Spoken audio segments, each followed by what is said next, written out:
और भाई, हो गया झाड़ू पोछा बर्तन। चलो, अब ये वीडियो देखो। Rise of Chinese economy.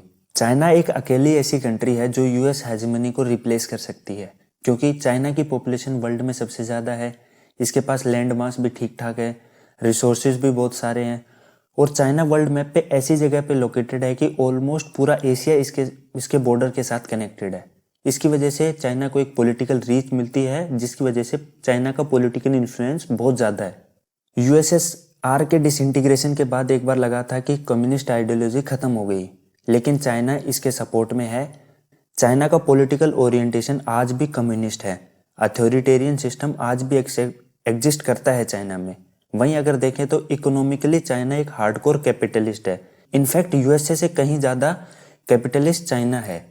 तो ये सारे फैक्टर्स चाइना को एक पोटेंशियल पावर सेंटर्स बनाते हैं। ये थी चाइना की एक समरी जो मैंने आपको बताई। अब बात करते हैं सीबीएसई की टर्म्स में।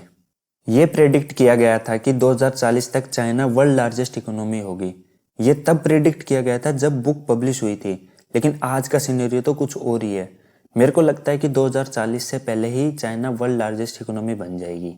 हिस्टोरिकल नैरेटिव से देखें तो 1949 में चाइना में एक कम्युनिस्ट रेवोल्यूशन हुआ था under the leadership of Mao Zedong. इस रेवोल्यूशन के बाद people's republic of China inception हुआ। इसके बाद चाइना की इकोनॉमी सोवियत मॉडल पे बेस्ड थी, जिसके अंदर गवर्नमेंट कंट्रोल करती थी इकोनॉमी को, और गवर्नमेंट अश्योर करती थी सोशल वेलफेयर और एम्प्लॉयमेंट को। 1972 में चाइना ने यूएस के साथ रिलेशनशिप्स बनाए, जिसकी वजह से चाइना को एक वर्ल्ड वाइड रीच मिली। 1973 में जाओ एनलाई ने 4 मॉडर्नाइजेशन प्रपोज किया, जिसके अंदर एग्रीकल्चर, साइंस, टेक्नोलॉजी और मिलिट्री मॉडर्नाइज करने की बात कही गई। 1978 में चाइना ने ओपन डोर पॉलिसी अडॉप्ट किया, जिसके अंदर चाइना ने अपनी इकोनॉमी को लिबरलाइज करना स्टार्ट किया।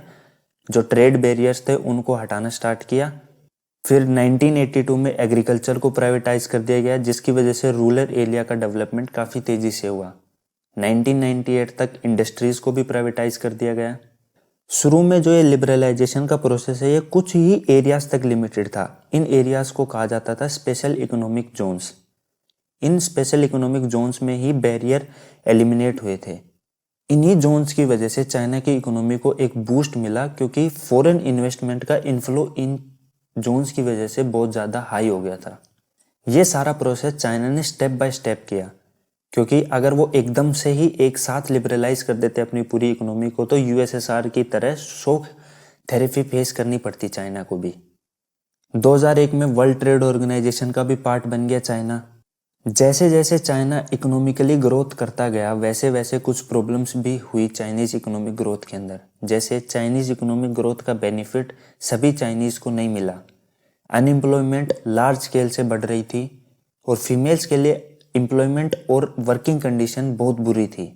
इकोनॉमिक ग्रोथ की वजह से एनवायरमेंटल डिग्रेडेशन हुआ, करप्शन इंक्रीज हुआ, और economic inequalities I rural areas and urban areas के बीच में, इनलैंड प्रोविंसेस और कोस्टल प्रोविंसेस के बीच में। जैसे अर्बन और कोस्टल प्रोविंसेस के पास ज़्यादा पैसा था in comparison of rural areas and inland provinces.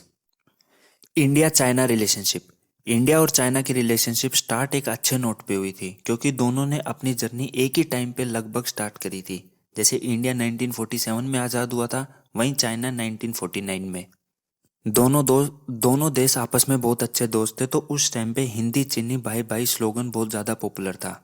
लेकिन धीरे धीरे चाइना ने अपनी औकात दिखानी स्टार्ट कर दी। 1950 में चाइना ने तिब्बत को ओवरटेक कर लिया। तिब्बत वो देश है जो इंडिया और चाइना के बीच में लाई करता था। जैसे ही चाइना ने तिब्बत को ओवरटेक किया, इंडिया और चाइना का बॉर्डर एक हो गया। तो चाइना ने अपनी हरकतें तिब्बत को ओवरटेक करने के बाद भी ख़त्म नहीं करी। इंडिया के साथ भी उसने सेम हरकतें ही करनी चाहिए। तो टेरिटोरियल क्लेम्स को लेकर अरुणाचल प्रदेश में और अक्साई चीन जो लद्दाख में है, उन क्लेम्स को लेकर इंडिया और चाइना के बीच में वॉर भी हुई थी 1962 में। इंडिया और चाइना की रिलेशनशिप जो बहुत काफ़ी टाइम से ख़राब चल रही थी, वो 1970s में जाके ठीक होनी स्टार्ट हुई, क्योंकि उस टाइम पे चाइना की इकोनॉमी आइडियोलॉजिकल कम और प्रेगमेंटिक ज़्यादा बिहेव करने लग गई थी। क्योंकि चाइना को समझ आ गया था कि अगर हमें डेवलप करना है तो ट्रेड करनी पड़ेगी, हमें अपने नेबर कंट्रीज के साथ रिलेशनशिप्स बनानी पड़ेंगी। इसीलिए 1981 में सीरीज ऑफ टॉक्स हुए इंडिया और चाइना के बॉर्डर डिस्प्यूट्स को सोल्व करने के लिए। 1984 में राजीव गांधी चाइना गए थे, जिसके बाद इंडिया और चाइना के रिलेशनशिप्स में कुछ सुधार आया। इनफैक्ट थोड़े टाइम बाद इंडिया और चाइना ने 4 बॉर्डर पोस्ट भी बना दिए थे ट्रेड के लिए। इन बॉर्डर पोस्ट की वजह से जो ट्रेड इंडिया और चाइना के बीच में 1992 में $338 मिलियन का था, वो बढ़ के 2017 में $84 बिलियन का हो गया था। अब बात करते हैं अंडर करंट इंडिया और चाइना के रिलेशनशिप्स के बारे में। इंडिया और चाइना की रिलेशनशिप बहुत ज़्यादा इम्पैक्ट इस वजह से भी होती है क्योंकि चाइना और पाकिस्तान के रिलेशनशिप्स बहुत ज़्यादा अच्छे हैं। चाइना आजकल धीरे धीरे इन्वेस्ट कर रहा है साउथ एशिया की कुछ कंट्रीज़ में भी, जो इंडिया के नेबर कंट्रीज़ हैं, जैसे बांग्लादेश, म्यांमार, श्रीलंका और नेपाल। श्रीलंका और नेपाल नए नाम मैं इसलिए ले रहा हूँ क्योंकि सीबीएसई की बुक अपडेट नहीं हुई है। इन इन्वेस्टमेंट की वजह से चाइना का डोमिनेंस इन कंट्रीज़ में बढ़ता जा रहा है, जो कि इंडिया के रिलेशनशिप्स को और इंडिया की इंटरेस्ट को साउथ एशिया के कंट्रीज़ के अंदर ख़त्म कर रहा है धीरे धीरे।